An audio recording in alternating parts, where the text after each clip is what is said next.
बिस्मिल्लाहिर्रहमानिर्रहीम। मोहतरम नाजरीन, अस्सलाम वालेकुम। नाजरीन, इस आज की वीडियो में हम आपको बताएंगे कि बनी इसराइल कौन थे और उन्होंने एक गाय की इबादत क्यों की और उस गाय की इबादत करने की वजह से अल्लाह ताला की तरफ से उन्हें क्या सज़ा दी गई, मुकम्मल वाक़या बयान करेंगे। हज़रत मूसा अलैहिस्सलाम कोहे तूर पर तशरीफ़ ले जाते हुए अपने भाई हारून अलैहिस्सलाम को अपना जानशीन बना गए थे। आप अलैहिस्सलाम की कौम में से सामरी नामी एक आदमी ने बनी इसराइल की औरतों से ज़ेवरात लेकर पिघलाए और उससे एक बछड़ा बनाया जिसे हवा की सिमत से एक किस्म की आवाज़ निकलती थी। शैतान ने लोगों के दिलों में ये बात डाल दी थी कि यही बछड़ा तुम्हारा माबूद है। मूसा अलैहिस्सलाम तो भटक कर कोहे तूर पर चले गए हैं। लहजा कौम बछड़े की पूजा करने में मसरूफ़ हो गई। हज़रत हारून अलैहिस्सलाम ने उन्हें समझाने की बहुत कोशिश की, मगर उन्होंने आप अलैहिस्सलाम की बात ना मानी। जब हज़रत मूसा अलैहिस्सलाम को कोहे तूर से वापस आए तो कौम को गुमराही में देखकर बड़े नाराज़ हुए और अपने भाई हारून अलैहिस्सलाम से कहा, आपने मेरे बाद कौम को गुमराही में मुब्तला होने से क्यों नहीं रोका? हज़रत हारून अलैहिस्सलाम ने फरमाया कि मैंने तो उन्हें रोकने की भरपूर कोशिश की, लेकिन उन लोगों ने मेरी बात नहीं मानी।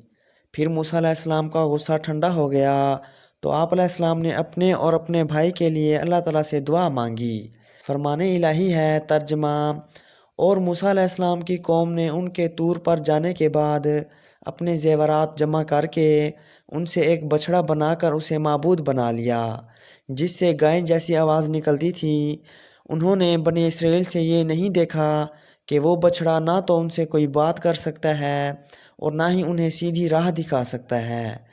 फिर भी उन्होंने अपना माबूद बना लिया और वो शिरक का इर्तिकाब करके ज़ालिम हो गए। और जब वो नादम हुए और उन्हें मालूम हो गया कि वो तो गुमराह हो गए हैं तो कहने लगे, अगर हमारे रब ने हम पर रहम ना किया और हमें माफ़ ना किया तो हम खसारा पाने वालों में से हो जाएंगे। और जब मूसा अलैहिस्सलाम गुस्सा और रंज की हालत में अपनी कौम की तरफ वापस आए तो उनसे कहने लगे, तुम लोगों ने मेरे बाद बहुत ही बुरी हरकत की है। क्या तुमने अपने रब का हुक्म आने से पहले ही बछड़े की इबादत करके जल्दबाजी कर ली?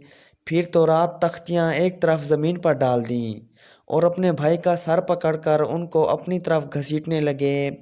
हारून अलैहिस्सलाम ने कहा, ऐ मेरी माँ के बेटे, बेशक उन लोगों ने मुझे कमज़ोर समझा, मेरी बात ना मानी और करीब था कि वो मुझे कत्ल कर डालें।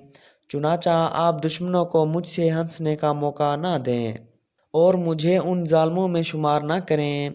मूसा अलैहिस्सलाम ने कहा, ऐ मेरे रब, मुझे और मेरे भाई को बख्श दीजिए और हम दोनों को अपनी रहमत में दाखिल फरमाइए, और आप तो सब रहम करने वालों से ज़्यादा रहम करने वाले हैं। अल्लाह ताला ने फरमाया, बेशक जिन लोगों ने बछड़े की इबादत की उन पर बहुत जल्द दुनिया की ज़िंदगी ही में उनके रब की तरफ से गज़ब और ज़िल्लत नाजिल होगी, और हम बहतान बांधने वालों को ऐसी ही सज़ा दिया करते हैं। और जो लोग गुनाह के काम करने के बाद फ़ौरन तौबा कर लें और ईमान ले आएँ तो आपका रब उस तौबा के बाद गुनाह माफ़ कर देने वाला, बेहद रहम करने वाला है। और जब मूसा अलैहिस्सलाम का गुस्सा ठंडा हो गया तो उन्होंने तौरात की तख्तियों को उठा लिया और उन तख्तियों की तहरीर में उन लोगों के लिए हिदायत और रहमत थी जो अपने रब से डरते थे। और हमने पूछा, ए मूसा, तुम्हें कौन सी चीज़ अपनी कौम से पहले यहाँ ले आई? मूसा अलैहिस्सलाम ने जवाब दिया, वो लोग भी मेरे पीछे ही आ रहे हैं, और ए मेरे रब, मैंने आपकी तरफ आने में जल्दी इसीलिए की ताकि आप खुश हो जाएं। अल्लाह ने फरमाया, ए मूसा, हमने आपकी कौम को आपके पीछे आजमाइश में डाल दिया है और उन्हें सामरी ने गुमराह कर दिया। बस मूसा अलैहिस्सलाम गुस्सा से भरे हुए अफसोस करते हुए अपनी कौम की तरफ वापस आए और उनसे कहा, ऐ मेरी कौम, क्या तुमसे तुम्हारे रब ने अच्छा वादा नहीं किया था? क्या ये मुद्दत लंबी हो गई थी? क्या तुम ये चाहते थे कि तुम पर तुम्हारे रब का गज़ब नाजिल हो? उन्होंने जवाब दिया, हमने अपने अख्तियार से आपके वादे की खिलाफ वर्जी नहीं की, बल्कि कब्ती कौम के ज़ेवरात बोझ हम पर लाद दिए गए थे जिन्हें हमने आग में डाल दिया था, اور اسی طرح سامری کے پاس جو زیورات تھے اس نے بھی ڈال دیے تھے۔ پھر اس سامری نے ان لوگوں کے لیے ان زیورات سے ایک بچھڑا یعنی کہ بت بنا کر کھڑا کیا جس سے گائے کی سی آواز نکلتی تھی۔ پھر انہوں نے سامری کے پیروکاروں نے کہا یہی تمہارا معبود ہے اور موسیٰ کا بھی، لیکن موسیٰ علیہ السلام اسے بھول گئے ہیں۔ کیا وہ گمراہ لوگ یہ نہیں دیکھتے کہ وہ بچھڑا نہ تو ان کی بات کا جواب دے سکتا ہے اور نہ ہی انہیں نفع یا نقصان پہنچانے کا اختیار رکھتا ہے؟ اور ہارون علیہ السلام تو اس موسیٰ علیہ السلام کے آنے سے پہلے ہی ان سے کہہ چکے تھے کہ اے میری قوم، اس بچھڑے سے تمہاری آزمائش کی گئی ہے، تمہارا حقیقی پروردگار رحمان اللہ تعالیٰ ہی ہے، پس تم میری پیروی کرو اور میرے حکم کی اطاعت کرو۔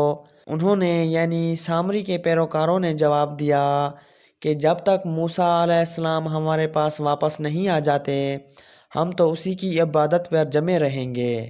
موسیٰ علیہ السلام نے کہا اے ہارون، جب آپ نے انہیں گمراہ ہوتے ہوئے دیکھا تو آپ کو کس چیز نے روک دیا کہ آپ میری پیروی نہ کریں؟ کیا آپ بھی میرے حکم کے خلاف ورزی کی؟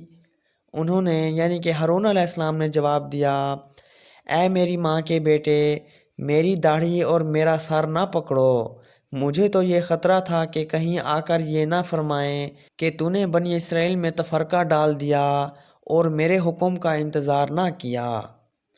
حضرت موسیٰ علیہ السلام کا بچھڑے کو نظر آتش کرنا۔ حضرت موسیٰ علیہ السلام نے جب لوگوں کو بچھڑے کی پوجا کرتے دیکھا تو ان پر بہت زیادہ ناراض ہوئے اور پھر لوگوں کی نظروں کے سامنے اس بچھڑے کو نظر آتش کر دیا، یہ بتانے کے لیے کہ یہ تمہارا معبود نہیں ہو سکتا، اگر یہ معبود ہوتا تو اپنے آپ کو جلنے سے بچا لیتا۔ فرمان الہی ہے۔ ترجمہ: موسیٰ علیہ السلام نے پوچھا اے سامری، تیرا کیا معاملہ ہے؟ اس سامری نے جواب دیا میں نے وہ چیز دیکھی جو ان لوگوں کو نظر نہ آئی، میں نے قاصد جبریل علیہ السلام کے پیروں تلے ایک مٹھی مٹی اٹھا لی، پھر وہ بچھڑے کے ڈھانچے میں ڈال دی، میرے دل نے مجھے اس طرح کرنے کو اچھا سمجھا۔ موسیٰ علیہ السلام نے کہا تو جا، اب تیرے لیے زندگی بھر یہ سزا ہے کہ تو کہتا رہے گا کہ مجھے مت چھو، اور تیرے لیے عذاب کا ایک وقت مقرر ہے جو تجھ سے کبھی نہیں ٹل سکتا۔ اور اب تو اپنے معبود کو بھی دیکھ جس کی عبادت پر تو جمع ہوا تھا، ہم یقیناً اسے جلا دیں گے، پھر اس کی راکھ کو ریزہ ریزہ کر کے دریا میں بکھیر دیں گے۔ بے شک تم سب کا معبود برحق صرف اللہ تعالیٰ ہی ہے، اس کے سوا کوئی معبود نہیں، اس کا علم تمام چیزوں پر حاوی ہے، وہ تمام مخلوق کا مالک ہے، سارا اختیار اسی کے ہاں ہے۔ دوستو، اگر ویڈیو اچھی لگی ہو تو ویڈیو کو لائک کریں، چینل کو سبسکرائب کریں، ساتھ میں دیے گئے گھنٹی کے نشان کو دبانا ہرگز نہ بھولیں تاکہ مزید ایسے واقعات والی ویڈیو کا نوٹیفیکیشن جلد از جلد آپ تک پہنچ سکے۔